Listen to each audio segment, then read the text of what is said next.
Right, what I have here is a wooden box with a mirror at both ends, which everybody immediately recognises as a periscope, but this is a particular special type of periscope.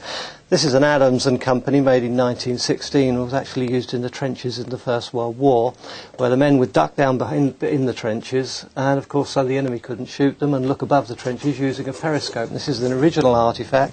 We have the cover for it down there, and as you can see, it's just a wooden box with two mirrors, and it's very rare because normally anything made of timber is destroyed, rots away in people's garages, and there's metal on the front which is very badly rusted, but we've still got the label on the front. You can see there, periscope number 9, Mark 1. Between the wars, people used to use these things, which were crystal sets.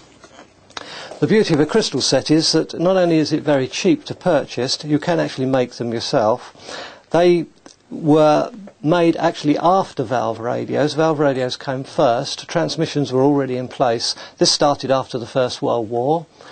Yeah, and what happens is you literally have to tune in the signal with this knob here, and then to improve reception you actually have a thing called a cat's whisker there, and you can see it, the cat's whisker, pointing it onto that little crystal there, which I have a spare one in the box there, that's how you bought them. Price there, 1 shilling and 6pence. You could buy a spare crystal. Normally these would be purchased if you were making your own radio set. This is one that's professionally made. It's called a bijou, a radio and a bijou, made by the British Thomson Houston Company back in the 1920s. These were quite famous little sets. It also has on the front the licence there. You can see the BBC licence. That little disc meant that you had paid your licence fee, which enabled you to listen. It's a mobile phone. This is how mobile phones started in the 1980s. Now there actually is a larger model than this, about that size. It's about 6 inches bigger. This was a slightly more modern version. As you can see, most of it is the battery. They consumed an awful lot of power. They're transistorised and have a tiny little aerial working on a very high frequency. You used to be able to carry these things around. They also fitted them into cars, which was a job I had once, fitting these into cars.